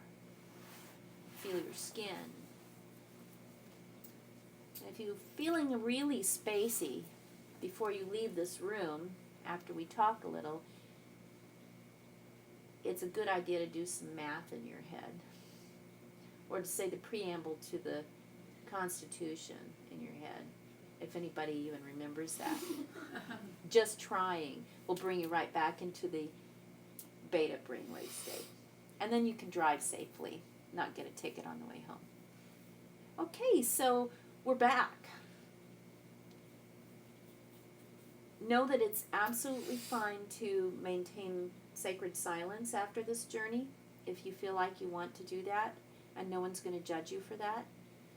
It's also perfectly fine to ask questions now or to share your experience, because remember, you can't make a mistake. So, anybody want to ask a question or share an experience? Miss Jamie? I was having a hard time discerning if this person was just a person that was popping into my mind, Mm-hmm. or what, because I couldn't get this person off my head. It was like I kept setting the intention, like, why does this person keep floating into my thoughts? Like a physical person here That in I your... met 2 days ago. Okay, on Earth. Yes. And No. it just kept popping in, and I kept setting the intention to my higher self. Why is that person in here? Like, get rid of them. And then I could, I don't know. I didn't know what to make of it. So what happened? If you want to share. Well, 2 more people popped in. Mm-hmm. There was 3 people. There was this person that I met 2 days ago. This woman who was diligently working at a computer. She hardly would give me any attention. She was like, okay, like, here's your hug. She was very sweet, very nice. But she was like, I have work to do. And I watched her work at her computer, at her desk, and that was one of the things that I was requesting. Help me, get me motivated, get me going, get me stop procrastinating, get me focus on where I need to be in the very short-term future to, the next few months. Position yourself for what you want to do. Yeah, and she was just like, you're not going to distract me from the work I'm doing. And I was like, that's Observation, nice. yeah. Good observation. And then a gray popped out, popped in. Well, that happens to me once in a while. I'll get more than one. And what it tells me is I'm looking at different facets of my dimensional reality that have special purposes or special gifts. And that it's still your quantum twin, it's just showing you different facets of itself so that you get it. You're a very curious person, Jamie. You like to analyze things. And so your experience might be that your twin breaks up into several facets so that you can really look at the different pieces and get what you need. Again, it's all on purpose. I mean, I got something interestingly different from every single one of them. Mm-hmm. It's good. I just didn't know if you had ever experienced Yep. A person in this physical realm. Mm-hmm. Well, and we That say was just a we say thought yes, to but get out. I say yes, but no. Again, what you visited might be very close to the slide that you know here on Earth. Does that make sense? No. Okay. You may have come in a little later than that description. I was talking about, we were focusing on Manda. And it's like looking at one thing on a microscope slide, okay? But there are infinite Mandas out there, quantum twins of Manda. And that each one is like a microscopic slide, all stacked together. You can see through them. They're all related. But then there are slides going this way in all dimensions. And the ones that are stacked as close as they can be, overlapping the one that we're looking at here, are very closely related to the one that we're looking at, the one that we're focusing on. The one next to her might have a different color shirt on, and that might be the only difference in that dimensional reality between this Manda and that one. And as you get further out or in or wherever you're going in dimensional realities, these slides of Manda begin to change as their experiences and their creations differ. They still have the same signature of her expression, but this one way out here might look nothing like her at all. It might not even be a human. But it's still related to her signature expression. So, the quantum twin that you saw of the person that you just met, for instance, here in the physical earth plane, might look exactly like the one, might even act exactly like the one that you just met, but there is a significant difference. And it's that difference that brings the gift. Okay? Does that make sense? Is it? I don't think there's anything that's going to help me make sense of this individual. I don't even have any interest in talking to this person. You don't have to. And You don't have to at all. We are all here, even those of us in this room right now together, we are all here for a specific purpose, and that is to share information with each other, even if we are not consciously sharing information. Our souls are constantly interacting. Okay? So you may have no interest in, for instance, talking to Kurt. But your souls are interfacing all the time. Okay? So it doesn't mean that you have to go seek out this person on the earth plane and, get information from them. They have nothing really to do with the one that you visited with in your jump. At least that's my perspective. That make any more? Is that clear as mud? Yeah, I don't think I'm almost bothered by the fact that this person came into my next life experience. I'm like, what are you doing? Like, Why do you have a question about it? I don't know. I guess I'm trying to analyze, like, what am I supposed to be getting from this interaction? You have to get out of your mind's way, Jamie, to let this happen. For the work to happen. For the goodness to come into material existence in this life. In this focus. And so, analysis is a very good tool, but it can sure get in your way when you're trying to do the big work. Analysis is like chipping away at 1,000-foot tall granite block with a toothpick. If you're persistent enough and the toothpick doesn't wear down, you might make a mark somewhere on that piece of granite. But wouldn't you rather use your superpowers and just intend that the block of granite takes shape the way you want it to and witness it doing it in its own way, in its own time? Analysis can get in your way. And so, and please don't hear that as a judgment. No. So, and this is the kid whose first word was why. Seriously, can you imagine my poor folks? And it was the constant word, why this? And I knew what why meant. Why?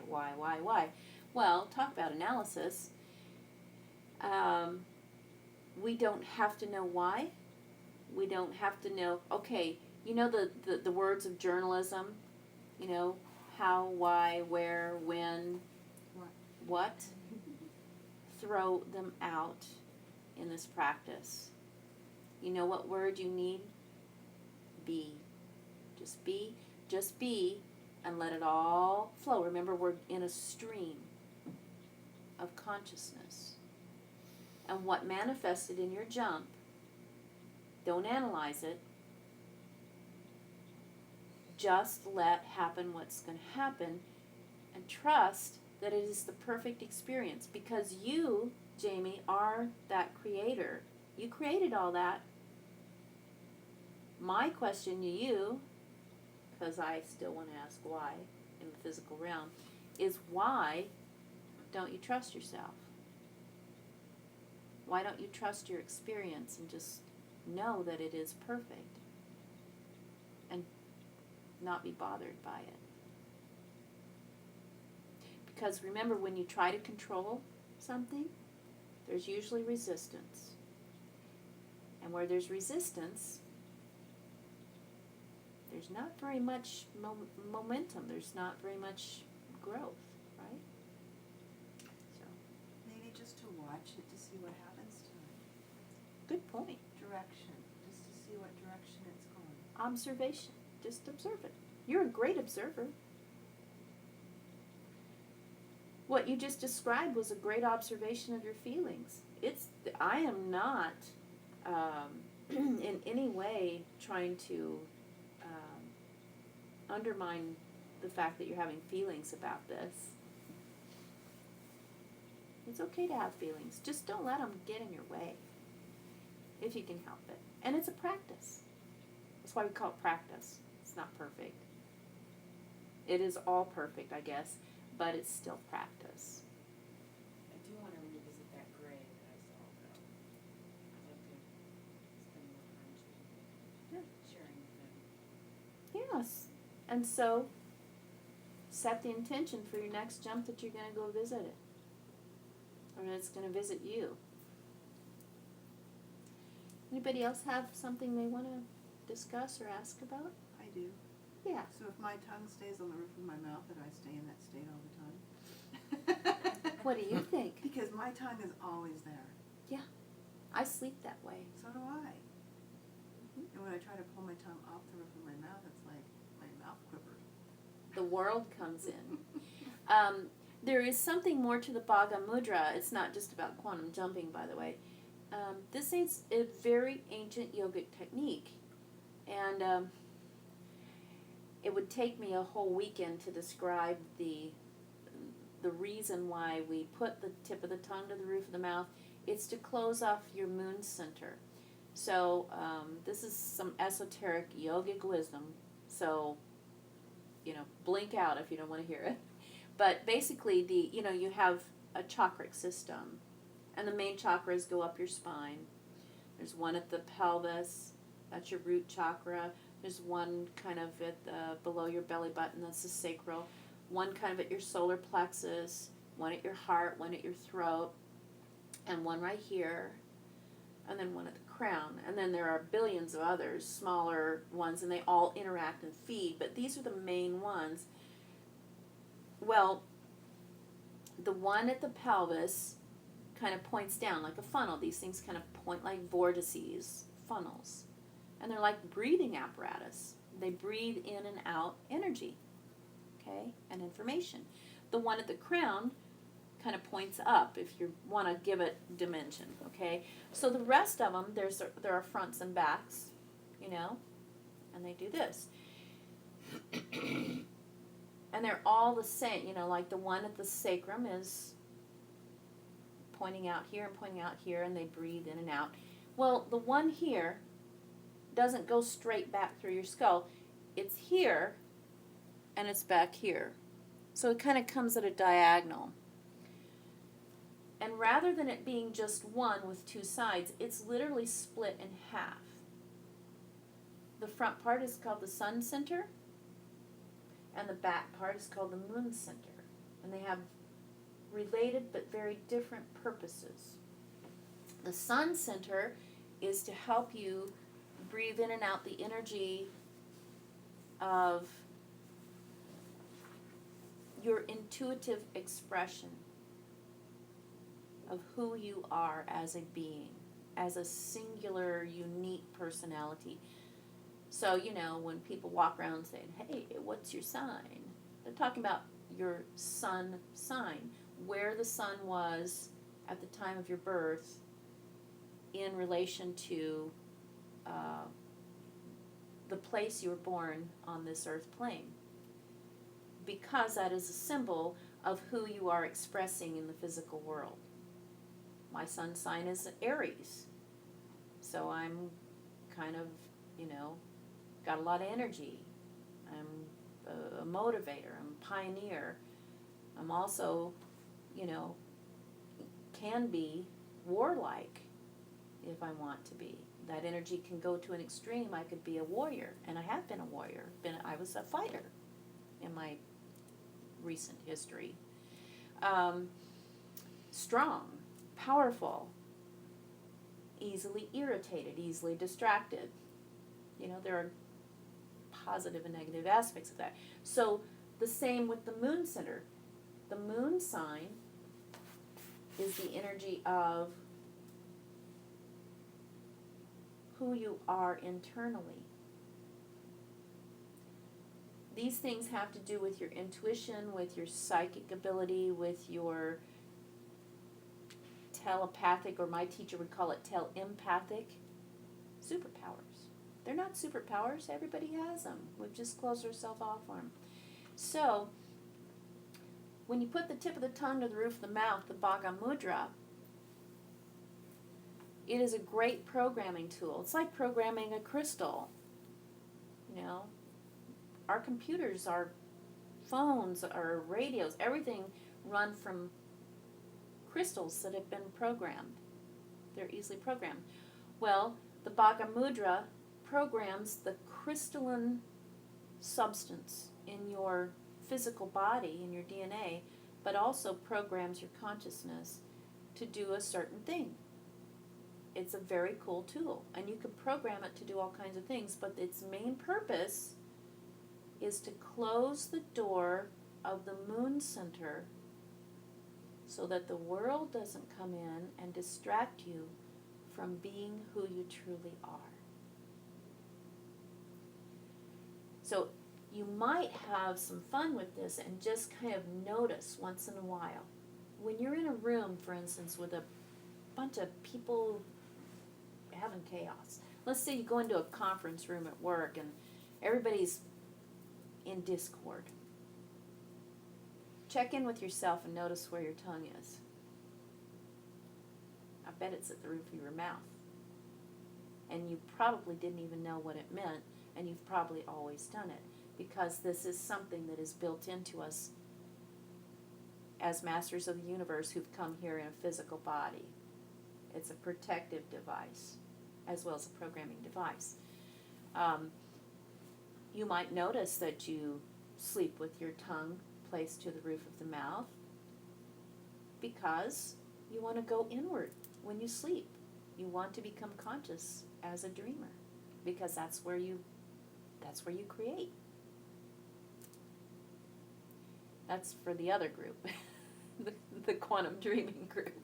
But anyway, that's why you find yourself with your tongue at the top of the mouth all the time, Linda, because you just discovered it. That's my normal resting place. It is. It's like, I Never rarely really take, noticed. but.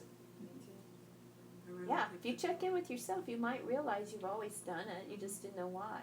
It's because your big self is protecting, you know things. You know all this.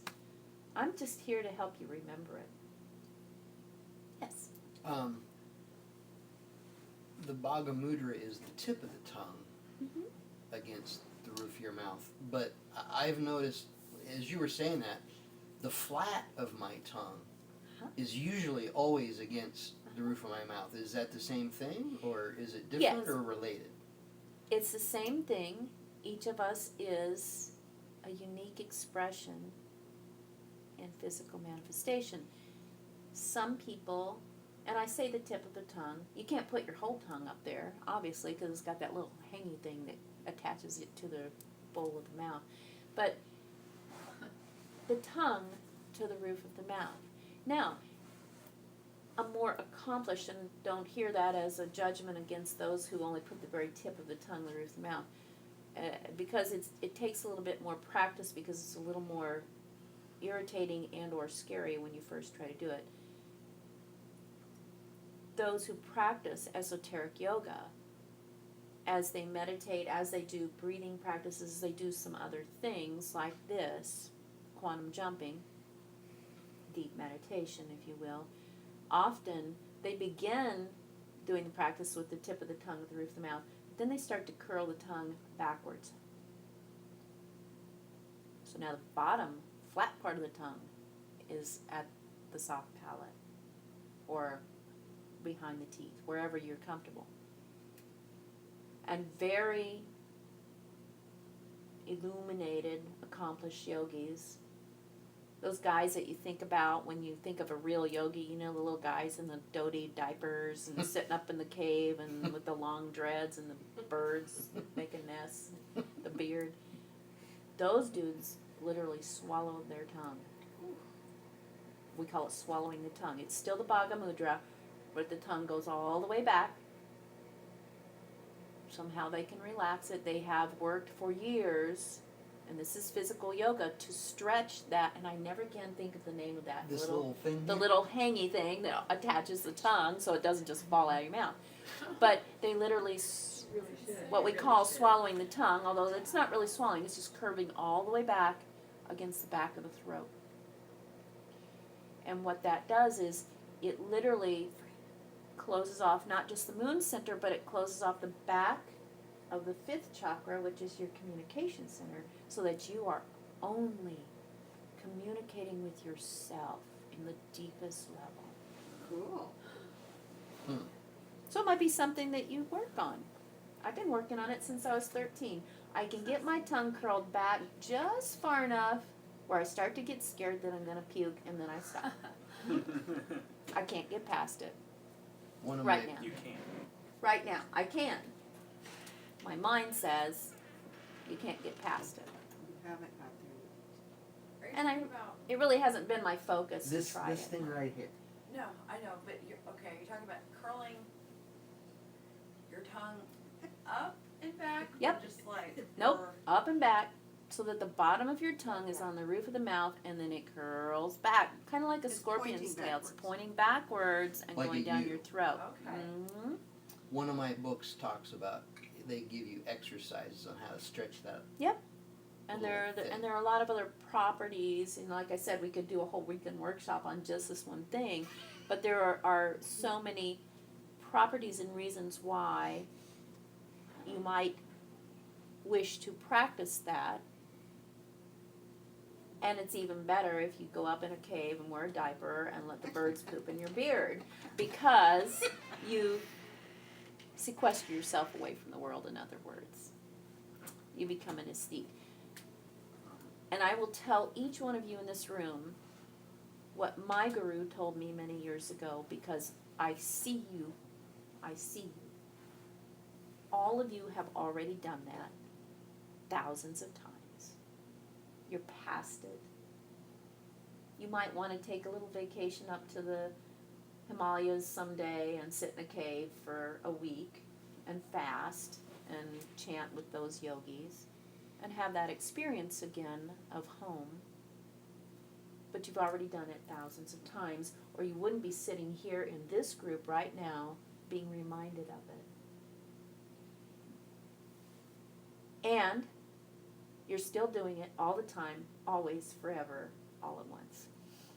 So you can visit it anytime you want. Maybe you do a quantum jump and visit yourself doing that. You can visit your quantum twin doing that. And have that direct experience again if that's something that you really long to have.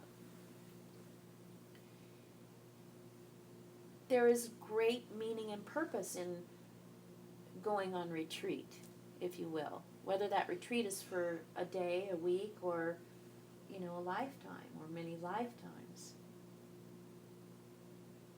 But at some point, you have to come out of the cave and back into the world.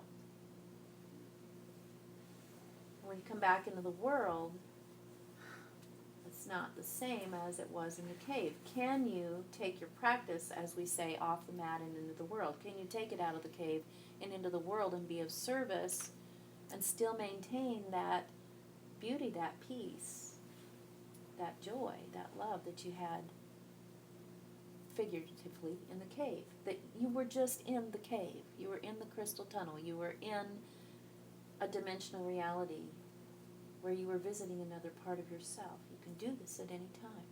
That's what the Bhagavad Mudra is for, yes. Is that where the 0 point meditation comes in handy? Because then you can have 1 foot here That's right. and 1 foot there all the time, which is, I'm trying to do that. You always No. do anyway.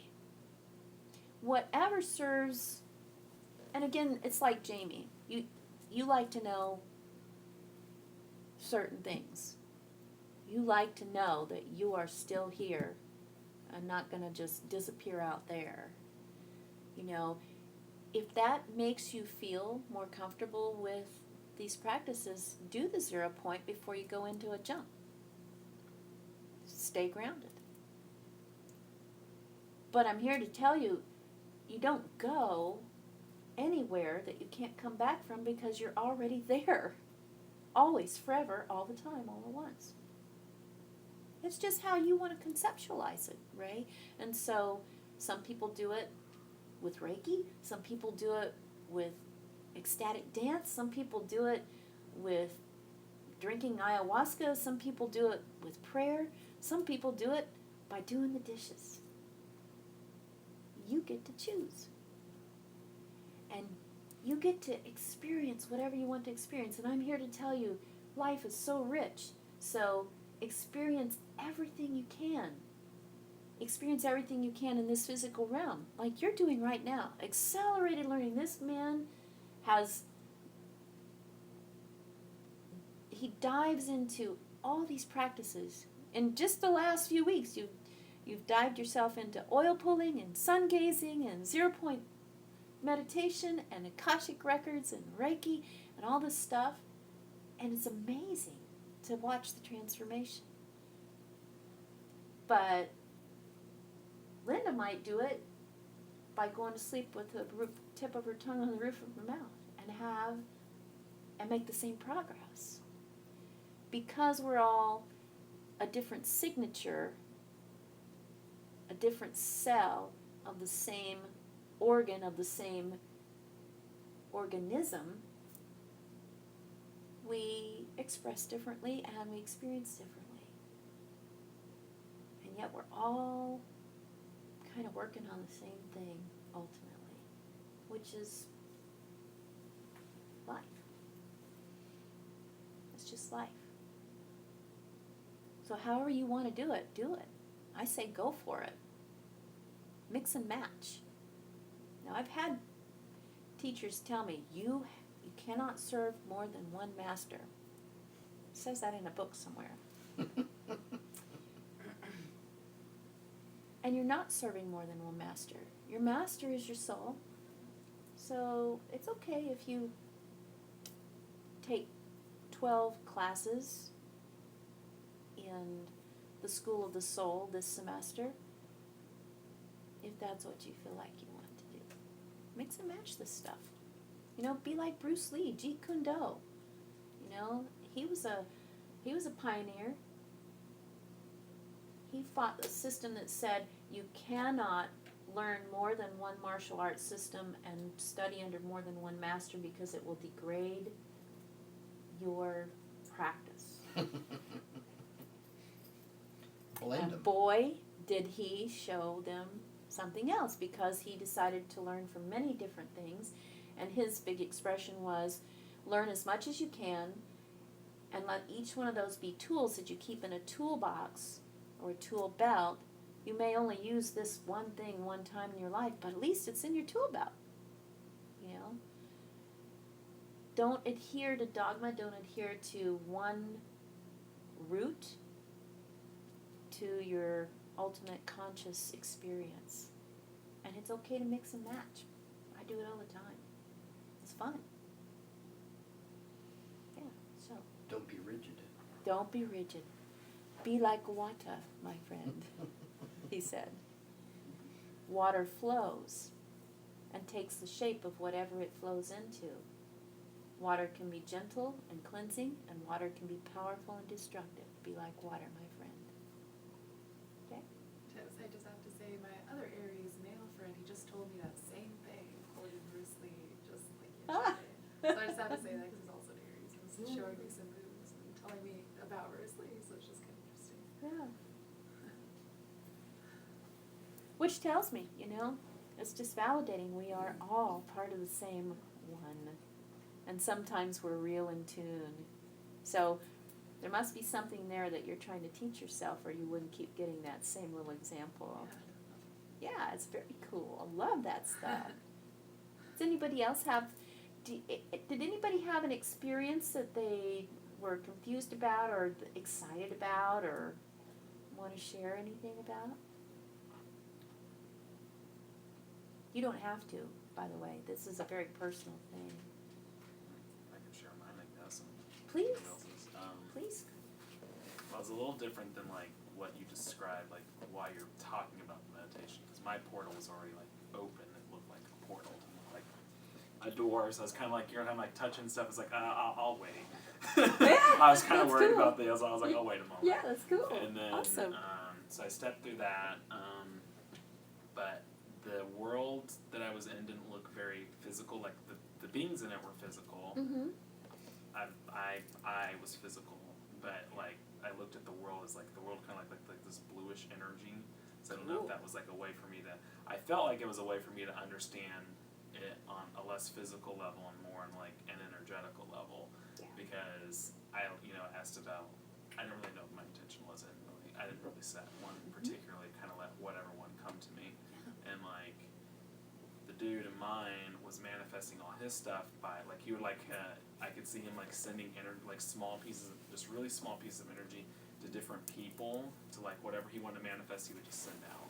Like packets. Yeah, I like see. little Yeah. I even do that when I'm doing healing. It's like sending packets. And so he's sending all this stuff, and he's like carrying around this like duffel bag with like these huge crystals in them, and like awesome. going around to like these different people doing stuff, and kind of like, okay. So it's Cool. like, you know, I was like, okay, obvious, like send out, you know, to receive back, but I'm not sure what the giant crystals were for exactly. He was pretty enlightened though when I merged with him, so.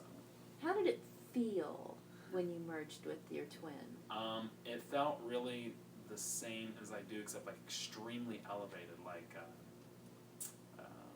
I almost wondered like if he carried the crystals around with him to like be energized by the crystals, because he was really like High vibration. yeah, like very much so. Like you could just feel that through his entire being. And it was very, very centered, very like not like excited or like anything like that. Just very. And Like so split. how do you feel How do I feel? having merged with that being?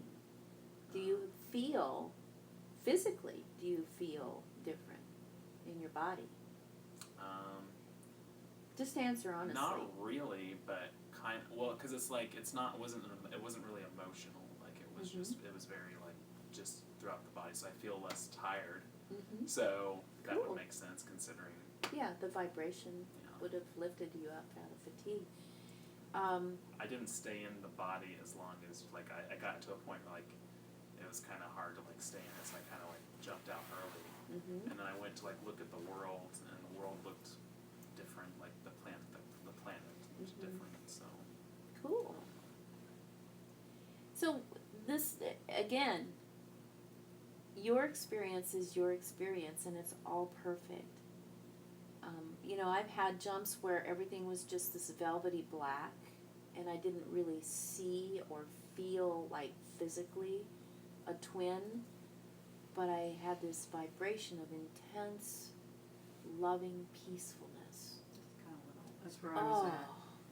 It was, I was just in that black cave. It's just always the floating, or best. space, not space, just floating. yeah, it's With just kind the of best. rich purple velvety That's it. light Almost like a- energy around me. Yeah, womb almost. And then I've had other instances where, you know, there is a being, a light being or a physical being. You know, some of my twins have been crystals. I had one that was a turtle once. It was just so weird. And I had to stay out of analysis. But when I did, that turtle had something really important to share with me. And I'll never forget the turtle twin. It was just amazing. You know, I can hear my guru saying in my head, that's a Saturn symbol. You know, Saturn is the planet of slow, some people would say even delay, but it's slowing down, because Saturn is a very slow moving planet, but it's also a very giant planet. It brings about big change, but in a very slow manner. And that's what that turtle was. Just wow. It was a big turtle, but it was very slow moving, and the energy, it literally stood up on its hind legs and embraced me with its front legs and wrapped its neck around me. And I've never felt such love in all my life as when I met my turtle twin. It was really cool. Were you at a time in your life that you needed to slow down? Yes. When am I not? Maybe I need to go visit that turtle again. Maybe you do. But yes, absolutely. So these are the things I would tell you, especially for the newbies who are here. Be sure that you take some time in the next, especially this evening if you can, and in the next few days to just journal what comes up.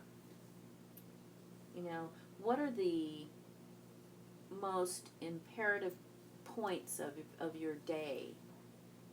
Like before you go to sleep tonight, just, you know, what happened today, especially what happened during or after this jump. And then in the next few days, write that down. And then sit with that for a while and ask you, what is this symbolizing? Because a lot of the stuff is symbolic. What are the emotions that have come up? What are the situations that have come up? Any memories? What are your dreams like? And then start to notice if you're seeing any validation of what you wanted to accomplish. Again, without trying to control the outcome or the way that it happens, just be the observer and notice, are things starting to fall in place? Are they falling apart before they fall into place? Remember, you have to stop resisting that too. And that's where I always kind of have to start at square one. Things always have to fall apart before they can build up again. So it's not a bad thing. Did you want to say something? Yeah, I could describe everything really quick just so that I can get to my question at the end. So I have to write all of this brand new software for a brand new engine for VMware, and it's all brand new stuff that I've never worked on before. So my intention was to go meet with my quantum twin who has already written this Mm-hmm. and successfully has it running, and it's perfect, whatever. So I'm geeky. He was really geeky. He kind of looks like, the original Clark Kent and the original Yes. Superman. Yes. Looks like me, but with, the curly hair, and he's really The dark thick glasses. BCGs, Yeah. black Yeah. BCGs. Yeah. And he had 6 screens, okay, with a laser keyboard and a laser mouse pad, and he was flying over all this stuff. Cool. But my gift to him was Lilith's quantum twin, because I'm sure he doesn't Cool. have Lilith, Yeah. because he's such a geek. Yeah. So that was to help him. So I'm sorry? So for the rest of the room, Ray just became acquainted with, how would we call it, a guide, right? A That is dragon a spirit dragon. guide. Spirit guide. Yeah, that's right. Whose name is Lilith. A beautiful dragon. So that's just to Stunningly bring you up to speed with what's happened to Ray in the last few days. I'm going to turn the cooler down. Continue to talk, though. I just want to tell the group. My intention is leaving was, because I didn't want to close down this, I'm hoping I downloaded into my DNA all of this software knowledge that I'm supposed to have, but I tried to set my intention of keeping some sort of a psychic connection with him open. Yeah. After I left, so that if I need to communicate, that's possible. So I guess that's my question. Is that possible to still have that connection even I'm back here and he's in whatever universe?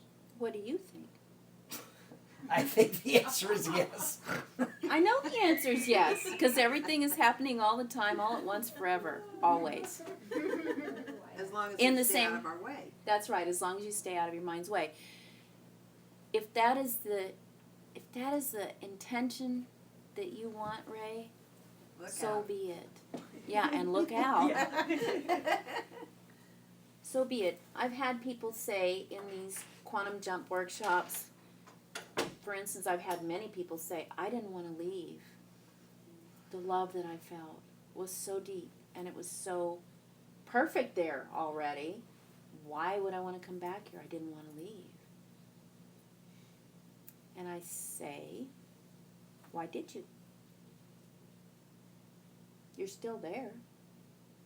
You're there forever, always, all the time, all at once. You're here too. You get to choose what you want to focus on.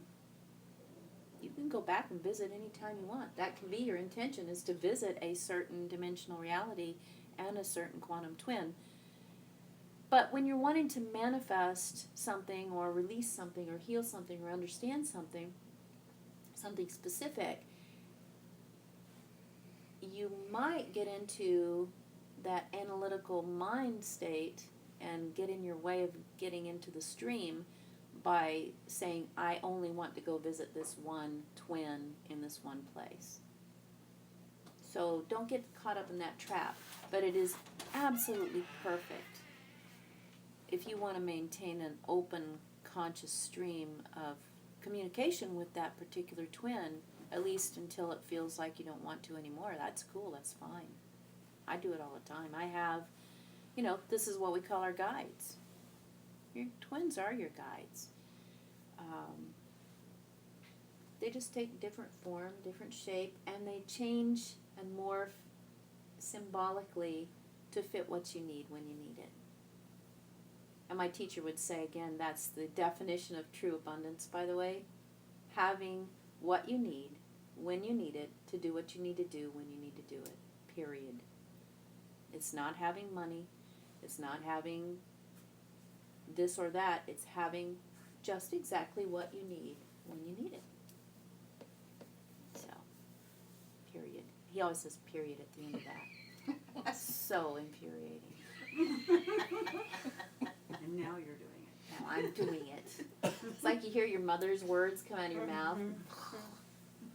So, any new folks, do you have any questions or comments or observations about your experience or this whole thing?